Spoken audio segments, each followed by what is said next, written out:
Kestrel, 2 down, jam. Do you copy? The radio hisses and breaks.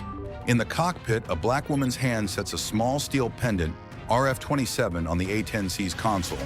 A red warning trembles, flares fail. She stills her breath. Some places steal your friends and keep their names. When procedure orders you to stand down, but conscience orders you to take off, what do you choose? What do you choose if the cry for help rises from the same canyon that took the one you couldn't save? Close air support exists for one reason: to keep the people on the ground alive. Her finger hooks beneath the RF-27 chain like a promise. Outside, wind scrapes the runway. Inside, the hog waits quiet, listening. She answers the silence the only way she can. The throttle eases forward. Iron Mesa holds the last of the sun like a warm coin. Wind rubs the hangar doors, and the sand answers back. Mechanics drift in 2s and 3s, laughing about weekend plans.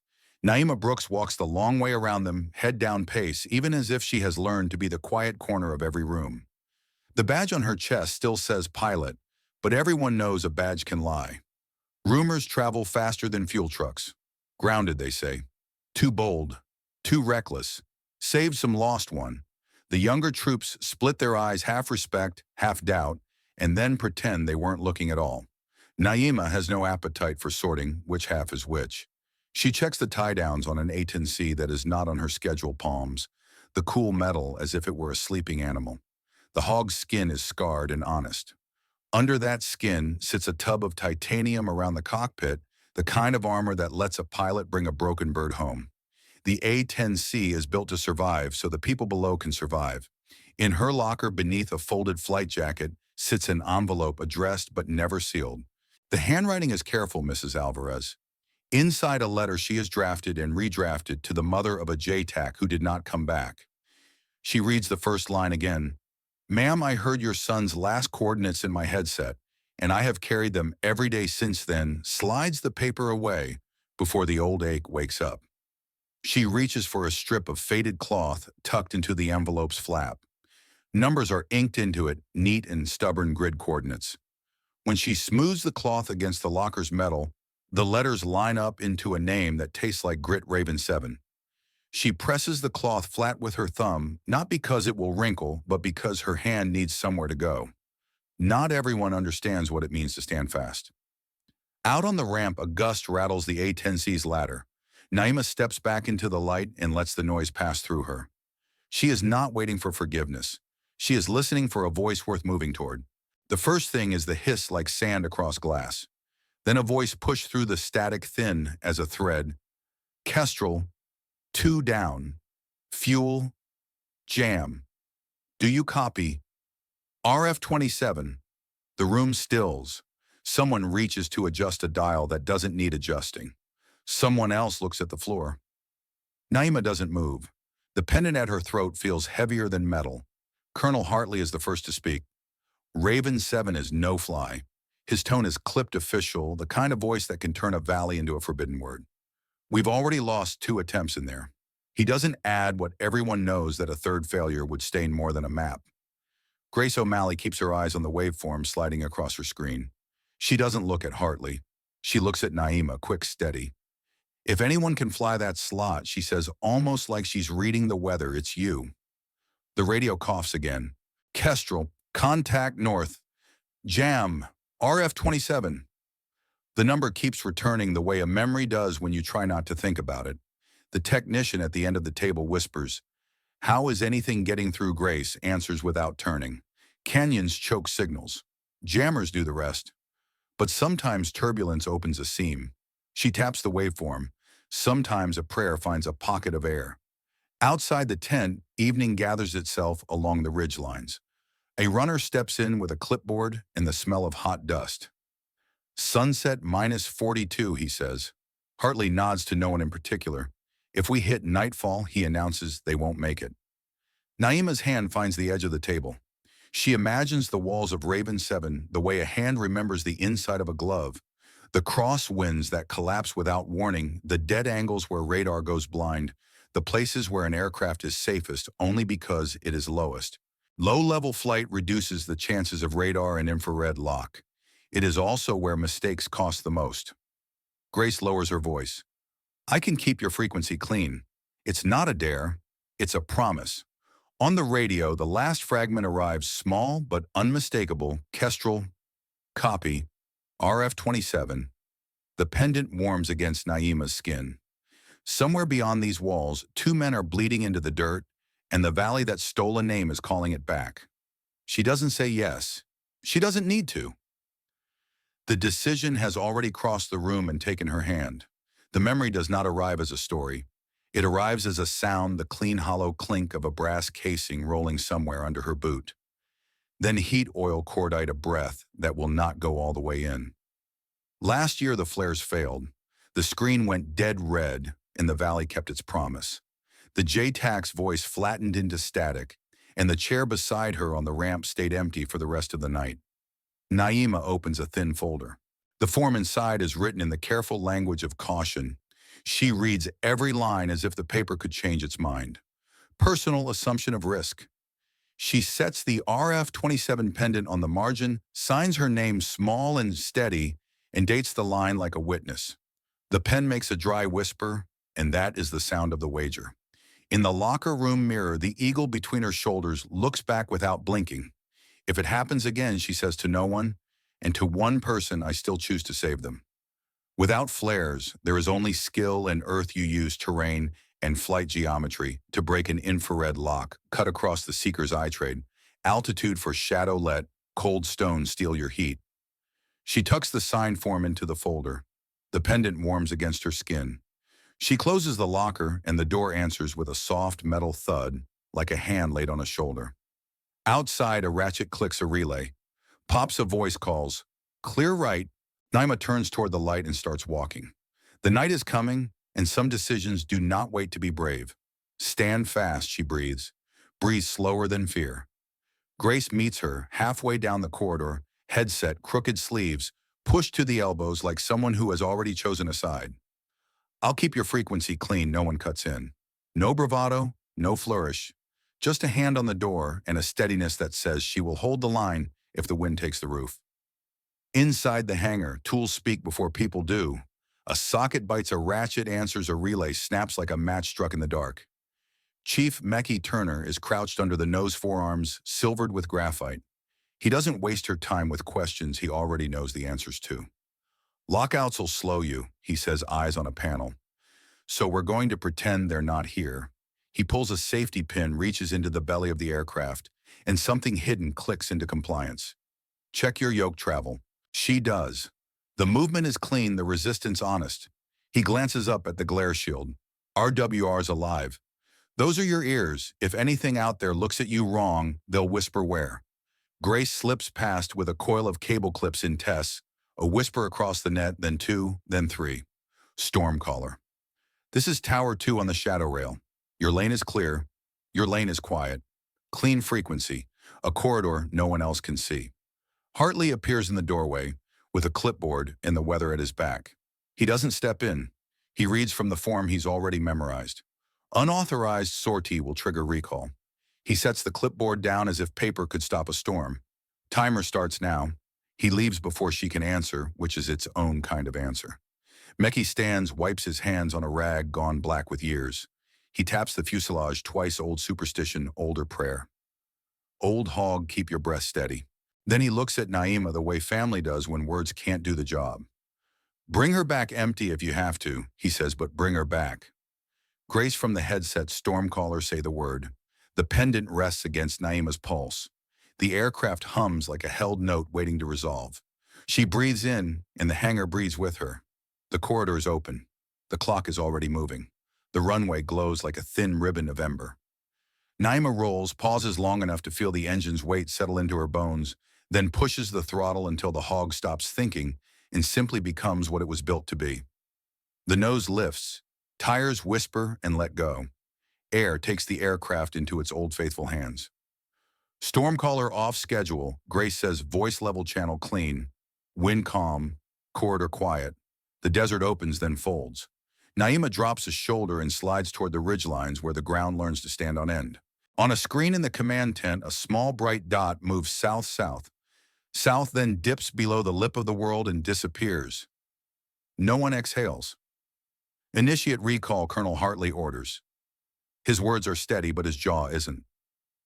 Grace does not argue. She does something quieter and more stubborn. She stretches the steps. She reads back a code they already know, requests a second confirmation from a desk that doesn't matter, repeats a weather line with a tiny hesitation only the honest could defend. Acknowledged. Processing. She buys a minute, then another, then two. Sunset in 40, a runner says from the door. She buys two more. Sunset in 38. Naima flies lower, letting stone become shelter. The canyon rises on both sides until sky narrows to a strip of tin.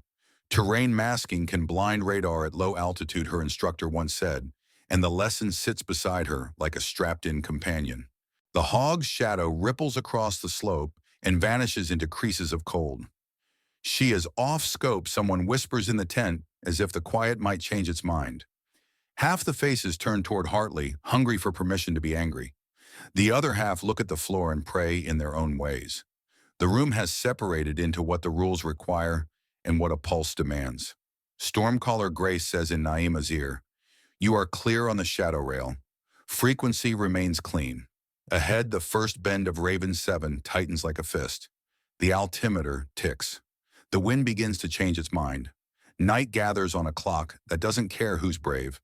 Naima eases closer to the cliff until she can feel its cool intention through the stick. Into the dark then. She lowers her breath and the hog lowers with her. The first wind shift arrives like a hand on the wing. The hog shoulders left. Naima trims right and feels the fuselage argue, then yield. A proximity alarm barks terrain, and she kills it with a thumb so the cockpit can go back to being a room where a person can think. She listens to the engine tone the way a carpenter listens to a beam, by resonance, not by numbers. The air in Raven 7 never moves once. It coils and doubles back. The second shift comes faster, colder, a shove from a different direction. She leans into it, rides the pressure, lets the cliff wall become a guide instead of a threat. The stick grows heavier and then honest again. Static laces the headset, thin needling. She nudges the radio gain down, clicks to Grace's shadow rail, and makes the cockpit smaller still. A slow, soft flutter edges into the noise, too regular to be chance. 1, 2, 3, 4, 5, hiss. 1, 2, 3, 4, 5, hiss. She waits for coincidence to break and it refuses. The interference is arriving in breaths. Stormcaller checknet, Grace murmurs. "You reading me clean enough," Naima says. "Something's breathing in here." On the RWR, nothing like a hard lock, no sharp stabs of warning, but the comms trace shows a heartbeat where there shouldn't be one. She remembers a briefing line, mobile jammers, foul radio and GPS, but they also leave a tell rhythmic cycles. A man with a wrench can make a steady sin wave. A man with a plan makes a pulse you can march to. "Say again," Stormcaller Grace asks. The jamming is breathing. She nudges altitude down 2 hairs, skimming a seam of cooler air that runs like river water along the rock. The engine note deepens. Vibration shifts from the yoke into the pedals, and she lets her ankles carry it. In the corner of the HUD, ground speed wavers as the headwind flickers between cross and quartering. She thinks of the JTAC whose coordinates she carries and lets the next decision be simple because the last one was hard. "Echo, this is Stormcaller, talk to me," she says on the secondary. Rhea's answers, voice sanded down but whole. "We've got hot smoke on the east face. Can't hold it long. 2 walking wounded, 1 urgent." "Mark with whatever you've got," Naima says. "I'll read it," copy Rhea says. "Be advised, something's messing the air. Our sets are coughing every 5. Confirm, she says. "I've got the cough." She gives the hog another slice of bank until the cliff on her left fills half the world. The proximity system tries to come back to life, and she snaps it down again. Warnings are useful until they turn into fear. The canyon is already crowded. She will not let a siren climb into the cockpit and sit on her lap. She walks the throttle like a sheepdog, nudge, wait, listen. Nudge, wait, listen, until the jitter in the airflow becomes a pattern, not a surprise. In the glass, a warmth trembles on the east face. Not flames, not yet, just the way sun holds rock longer than shadow. Then between one breath and the next, a brighter ribbon tears across the slope and vanishes. "Got your smoke," she says. "The HUD's numbers are less important than the feeling in the bones. The jet, the cliff, the wind, the hand. Grace comes soft. Stormcaller recall is pending. Understood. Sunset in 31. A second voice says somewhere behind Grace, and then falls quiet as if it knows it has said too much. Naima slides into the lee of a spur, where the jamming coughs louder hiss on the 5, hiss on the 10, and then fades when she creeps behind another finger of stone. Not a fixed tower, a truck, a pack of man who knows how to sit still. She paints the slope with her eyes, not her sensors, and the slope keeps its secrets. The hog's wings tip an inch, a gust snatches at the nose, and she steadies it with a breath. Education and instructor had told them once, dry as chalk jammers, foul radio and GPS. You can identify them by rhythmic cycles. She files the line where she keeps the tools that never rust. The canyon teaches the same lesson with less kindness. The smoke on the east face flares, brighter catches a ledge and clings. Reyes coughs. We're tucked behind a low wall. LZ is a mirage unless you sweep that ridge. They're angling to push us off it. Copy. She looks at the numbers and then ignores them. East face. Hot smoke. Jammer lungs. Wind from the left, then the right, then indecisive. She dips her wingtip until it skims the idea of leaves she cannot see, then brings the nose across the line where her gut says the canyon wants her. The hog does not argue. It was born to say yes to stone. A click from the RWR, just a taste of attention, not a bite. Somebody looks up, not through, and then looks away.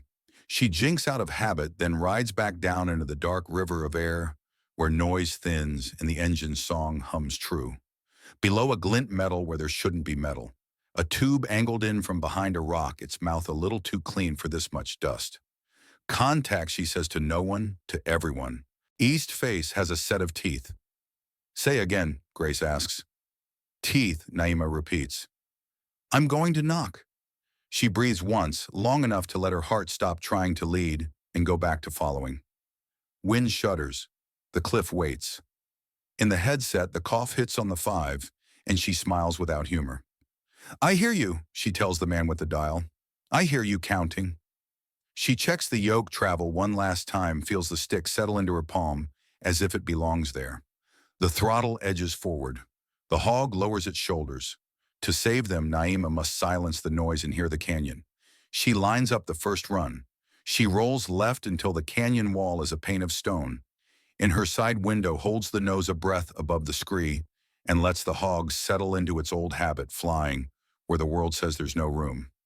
The wind shoulders her, once then thinks better of it. She rides the pressure like a current she's crossed before. Echo mark, she says. A faint bloom on the east face answers smoke that curls and thins, pointing not so much to a place as to an intent. She tastes grit. The HUD offers numbers. Her hands want angles. She drifts one wingtip closer to the cliff until the paint would brush leaves if there were leaves here, then eases the pipper onto a shape that doesn't belong an oval too smooth for this much rock, a shadow with an edge. On, she says, and the word steadies her. She squeezes. The GAU-8A does not so much fire as recommit to its purpose. A rotary growl starts in the nose and becomes a physical thing, a bar of sound shoved through the air. Brart and the cliff yawns, dust, rock peels. A dark mouth of an RPG nest collapses inward like a lung punched empty. Men scatter as if yanked by a string you cannot see. Pressure lifts from the east, not all at once, but enough that a small corner of the world goes breathable again. The echo stacks itself against the canyon, delayed, layered, the same word arriving from different years. Bert, Bert, Bert. And each return sounds like a promise paid in full. The aircraft shivers with the recoil and then settles as if proud of what its bones remember. A-10C education, one sentence, the GAU-8A is a 30-meter fortress chewer bunker, busting by volume and weight of fire.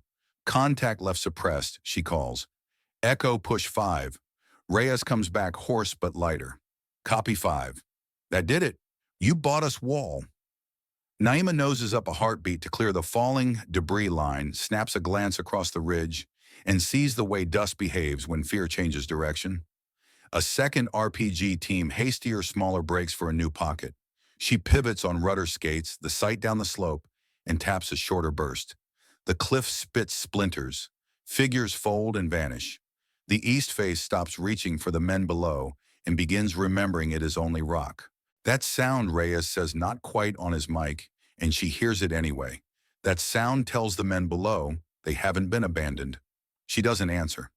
She drags a sleeve across her temple and finds it dusty, not wet. The hog's engines hum a little lower, the way an animal settles after showing its teeth. She checks mirrors, checks margins. Wind flickers, reconsiders. The RWR stays calm, a quiet room's breathing. Then the cockpit gives her a new truth in red. Flares fail, not intermittent, not a tantrum. Solid. The caution light burns steady as a judge who has heard enough. Counters are dead. The dispenser is a box of nothing. Stormcaller status. Grace's voice is careful because careful is the only safe thing to be. Flares are gone, Naima says. The words are not frightened. They are precise. Repeat, total fail. She runs the geometry in her head the way some people run beads through their fingers. Without flares, you break the seeker's eye with earth and angle. You use shadow as a tool, temperature as a map, timing as armor. The canyon offers both mercy and trap. She will have to choose which it becomes. Dust still drifts from the first strike, trailing off like fabric. She feeds a little throttle, feels the air thicken, and points the nose toward the next question the valley's going to ask. Echo, hold your push, she says, voice level. I'm going again. The hog dips a shoulder and the canyon tightens its grip. She lifts 10 feet, no more, just enough to give the east face a cleaner look at her, just enough to tempt a hand she knows is out there. The hog's wings level like a held breath. She slides the pipper along the ridgeline and lets her speed walk down a notch until the airframe hum changes from insistence to patience. In the HUD, heat blooms and cools in little tides as the rocks exhale their day. She waits for the human pulse hidden inside the canyon's pulse. They're faster, thinner, wrong for stone. A hot bead twitches near an outcrop. Another answers 3 body lengths downslope. The HUD logs each flare of warmth as a line of ticks time-stamped by her eyes. The rhythm is sloppy at first, then converges 1, 2, 3, and stalls on the 4 like someone holding their breath and counting to steady their hands.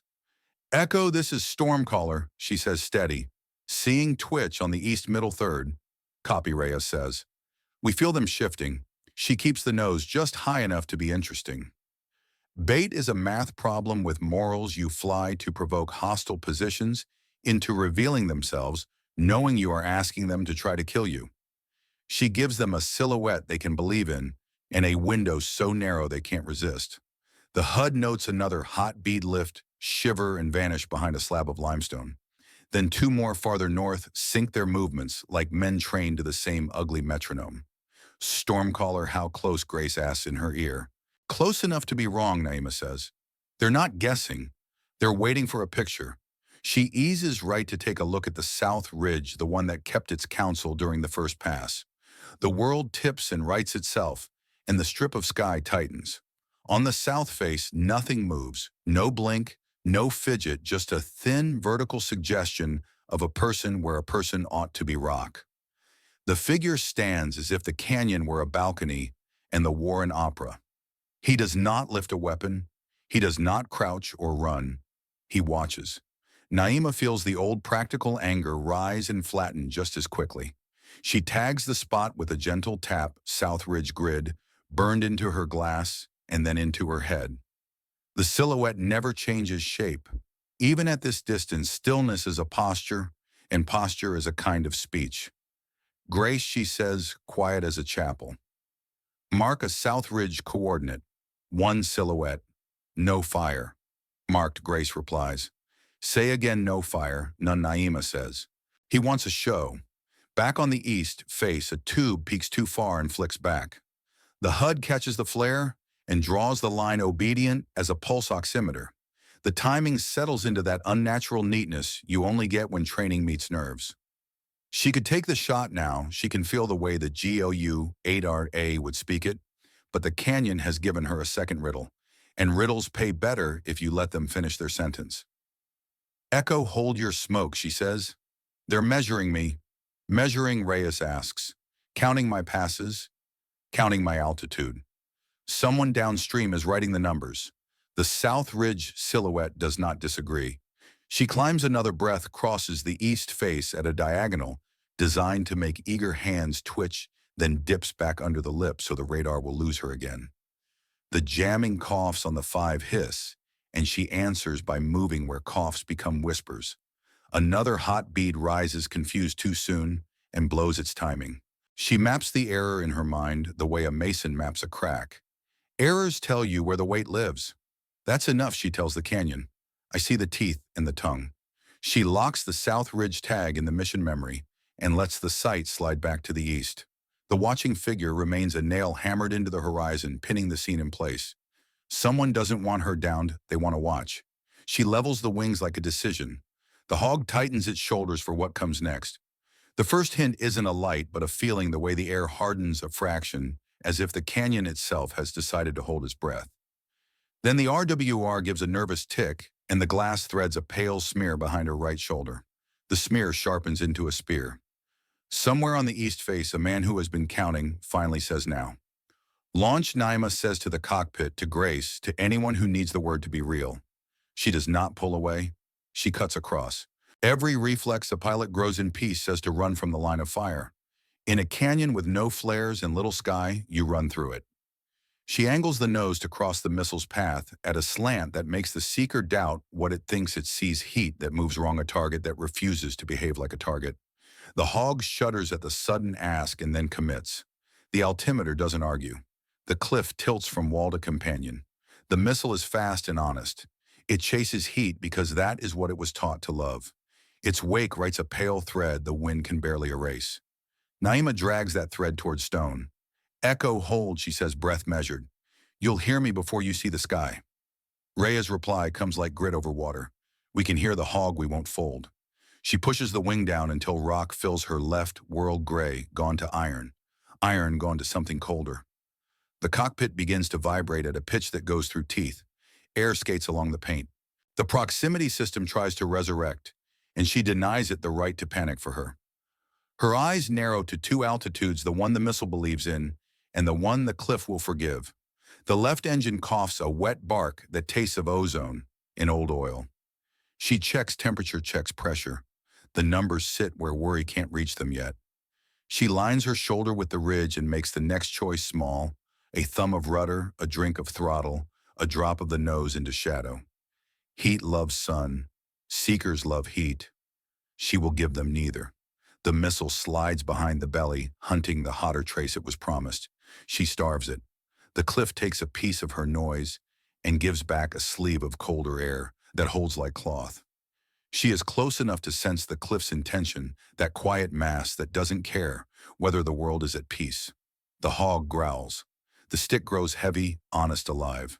Education, one line for the people who will ask later how it was done. When flares are gone, you break an IR lock with terrain and geometry, cross the seeker's eye, trade altitude for shadow, let stone cool the signature. The missile adjusts. It wants to believe in heat, and she is teaching it doubt. She crosses its nose again, brief, precise, a refusal to offer a clean picture. The seeker wobbles, corrects, clings.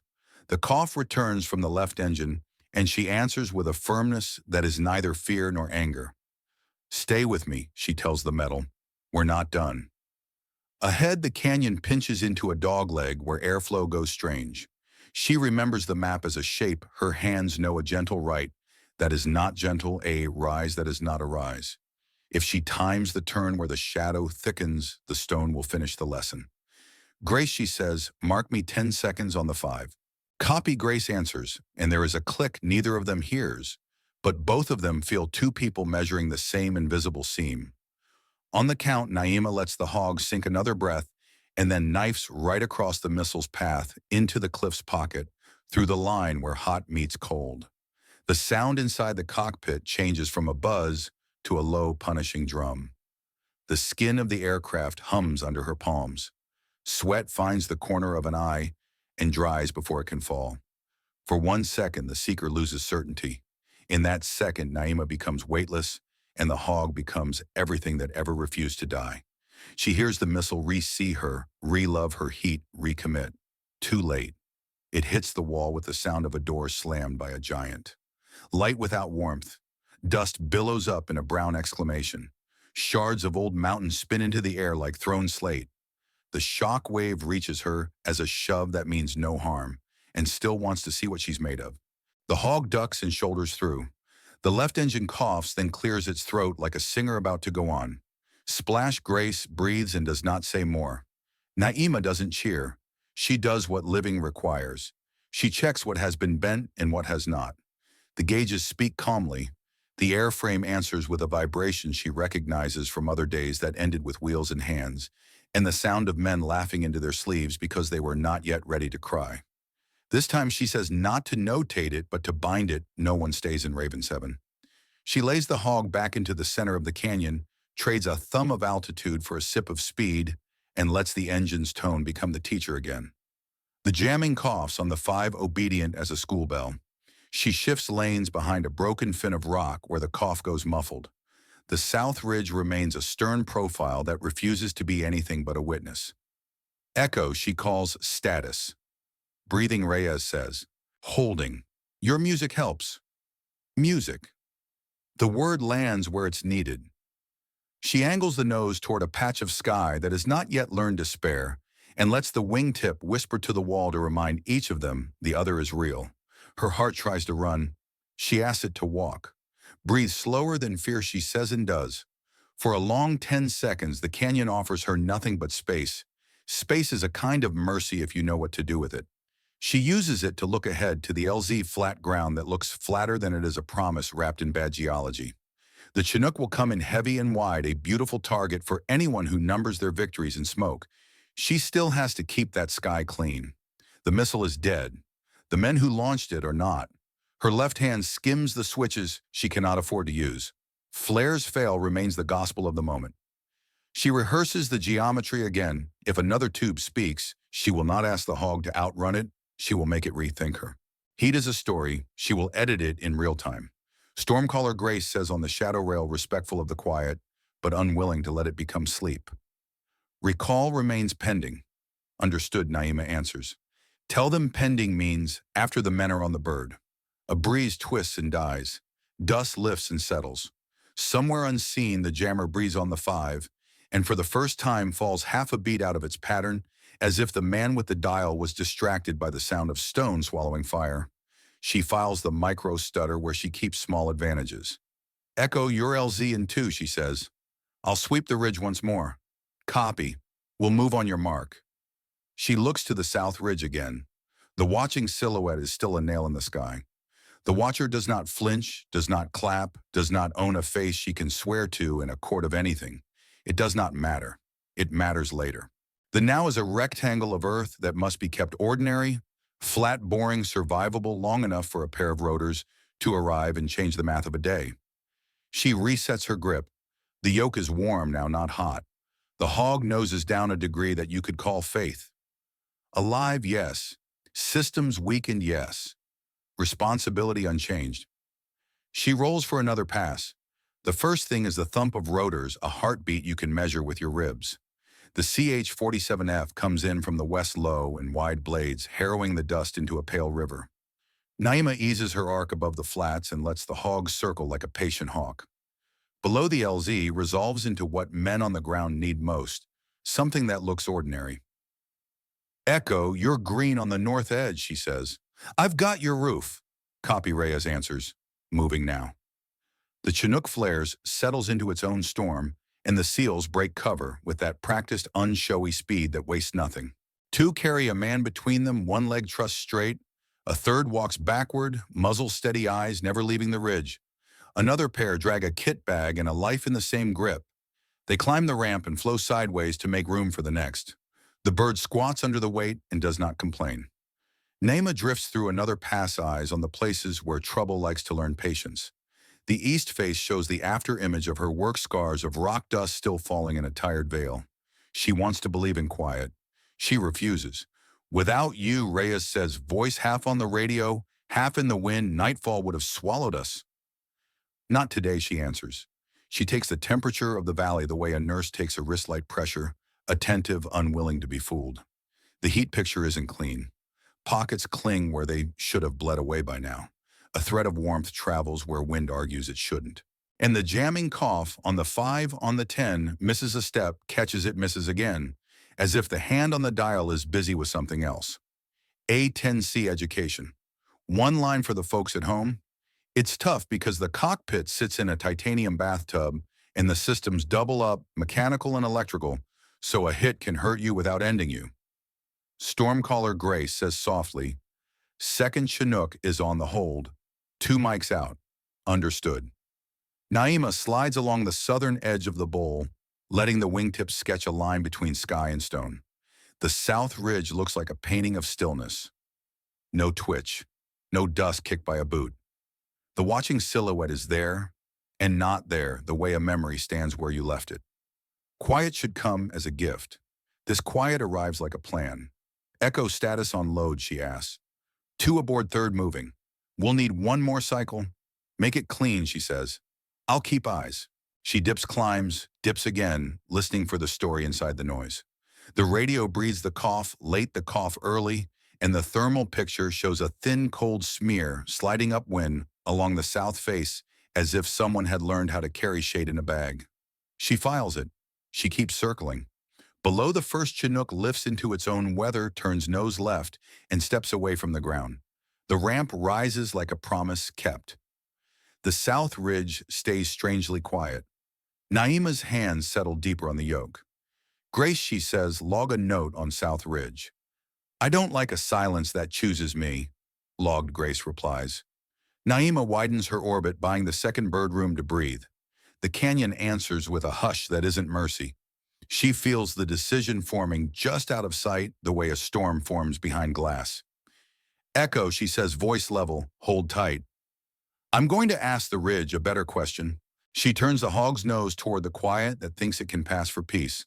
The thermal picture twitches. Not heat. The opposite of heat, cold, blobs easing upwind along the south ridge, as if someone were dragging night in a sack. Shade where shade shouldn't travel. A smear that slips past the wind's logic. She tracks 1. It pauses behind a rock seam and grows colder, as if wrapping itself in stone. Then it moves again uphill, patient.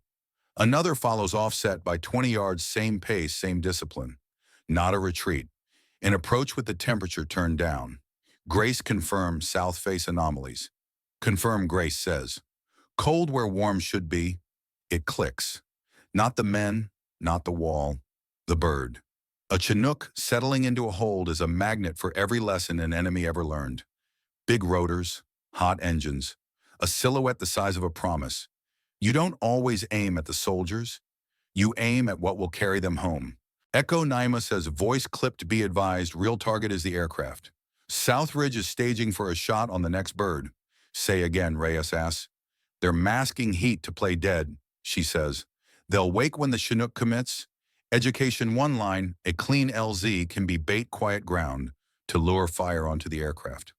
The second Chinook checks in, rotors beating the air into a steady whop-whop that finds a place in the chest and sits there. Naima watches the cold smear creep to a notch with a view across the flats.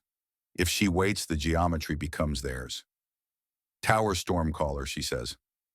I'm taking the south ridge now. Copy, Grace breathes. Shadow rail remains clean. She doesn't build suspense. She dives. A low pass this late is a question you only ask when you already know your answer. The hog drops its shoulders and goes where it was born to go, skimming the rib of the ridge until the world becomes stone and grit in the taste of old iron. The jamming cough slips half a beat again, an operator glancing up at the wrong second. Good. The first cold blob flickers, heat blooming under a blanket, too late. The oval of a tube rises into her sightline, angling for the empty sky a Chinook will own in 20 seconds. She puts the pipper where intent lives and speaks with the cannon. Brart. Rock explodes. The cold smear fractures into hot dust and rolling men. She drags the burst across a second pocket. A third shape tries to melt backward and finds itself pinned by physics and timing. She feathers the trigger, short, mean, decisive. The ridge answers in a language of splinters. South Ridge disrupted, she calls. Echo, push your load. Bird 2, stand by on my mark. Copy, the Chinook pilot answers, calm as a surgeon. Wop wop punches the air wider. Can old hog take another pass? The question lands in her chest.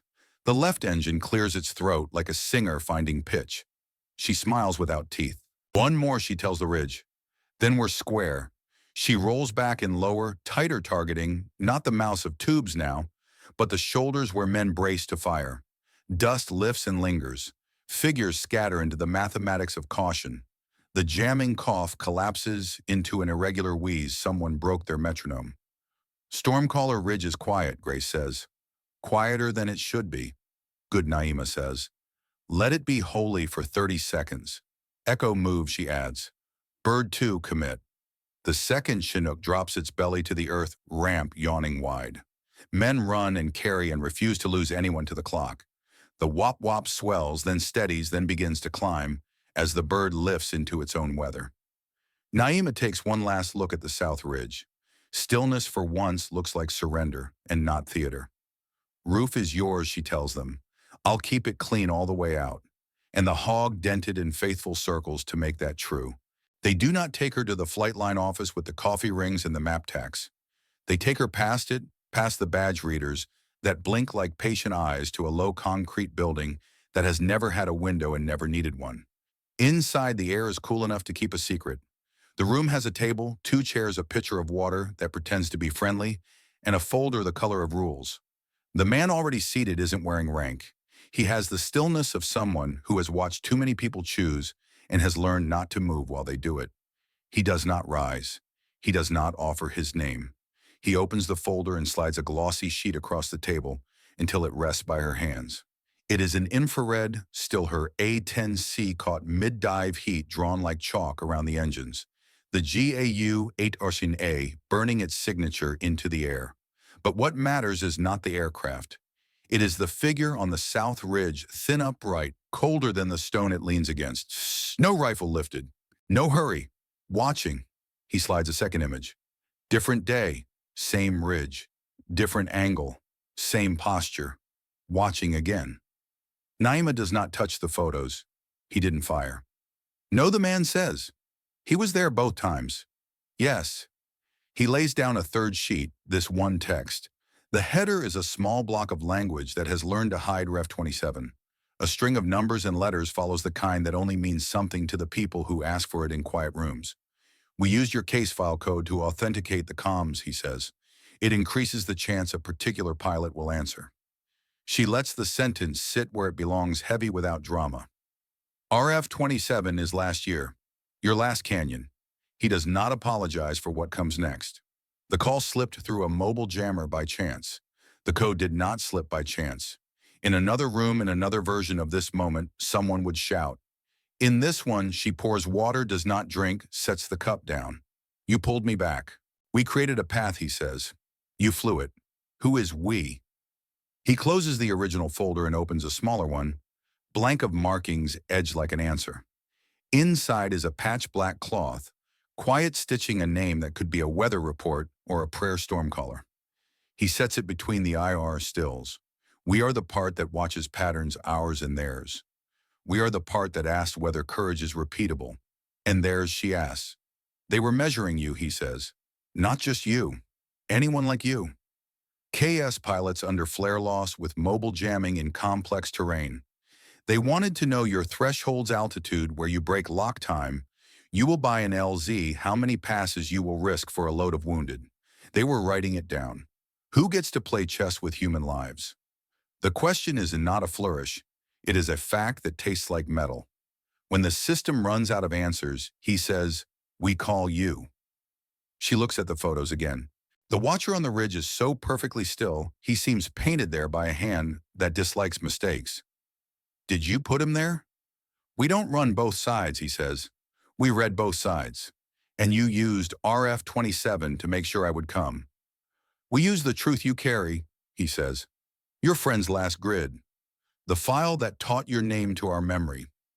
She thinks about the men on the ground counting on the sound that says they are not alone, and about the single man on the ridge counting something else entirely. She thinks about the Chinook ramp rising like a kept promise. She thinks about the left engine when it coughed, and how a machine can sound like a person deciding to go on. Next time she says carefully, you don't bait me with grief. He doesn't flinch. Next time, Major, we may not have you at all. That is what we are measuring. The day the system keeps up so well, we don't ask people like you to pay interest. She does not let him have the last word. Education for your file, she says, and her voice is steady as flight level. Under emergency ROE, when Allied lives face imminent threat, on-scene command may exercise flex authority. We didn't break a rule today. We used the only one that mattered. He nods once, the nod of a man who has been given a sentence he will copy into something larger. I'll add that he says, and this. He taps the patch. No citation, no reprimand. You're not a headline. You're a call sign when it's raining. She picks up the patch. The cloth is cool. The stitching is precise. It does not feel like a medal. It feels like a job. Am I grounded, she asks. You're observed, he says. There's a difference. She stands. The chair makes the smallest sound a courtesy to the floor. She leaves the water untouched. At the door, he speaks again, not to delay her, but to make sure each of them remembers the same story. They wanted your numbers, he says. What they got was your vow. She doesn't turn. This time, no one stayed in Raven 7, she says. Write that down where it matters. Outside afternoon has the color of metal. Engines somewhere are spooling for work that hasn't learned its name. She closes her hand around the patch and feels the thread bite like a promise you decided on before someone offered it. Later, when the story walks into rooms full of people who know the sound of BRRT in their bones, the questions will come, and they should. Who gets to measure courage? Who watches the watchers? When does discipline end and conscience begin? She will not answer on a stage. She will answer by flying. The black sight door sighs closed behind her. The runway breathes. The sky, as always, is looking for someone who can be trusted with it. The next morning is ordinary in the way a hard night makes possible. The base wakes to coffee and shoe leather and the small, decent labor of starting again. Naima walks to the mailroom with an envelope in her hand and the Stormcaller patch in her pocket, as if both belong to the same country. The clerk does not look up. The scale ticks. The date stamp lands like a heartbeat. She writes the address once more in her head, Mrs. Alvarez, and slides the letter across the counter. Inside, she has kept it plain. Ma'am, tonight I heard him. Not the last words, those belong to you, but the way he used to clear his throat before he spoke. I heard it between the rotor beats. I heard it when the hog took the wind the way a stubborn horse takes a hill. I heard it when the men on the ground said they could hear our sound and would not fold. I could swear your son was there in the quiet places, turning fear into timing, doubt into geometry, night into a road. We brought them home. All of them. I am writing to tell you that what he taught us still works. Stand fast. Breathe slower than fear. Respectfully, NB. The clerk seals the envelope. The mailbag swallows it with a soft, practical sound. Some losses never agree to be fixed, but some nights lay down a thread you can hold when the world shakes. She closes her hand around the patch and lets the stitching press a small, useful pain into her palm. I have seen pilots return from places that take names and keep them. They talk less for a while. They listen more. They find better reasons for the same risks, and they stop explaining those reasons to people who want a clean map. Watching Naima step back into the light, I think of all the stories we tell about strength that looks like noise, and how often real strength is quiet timing between two breaths.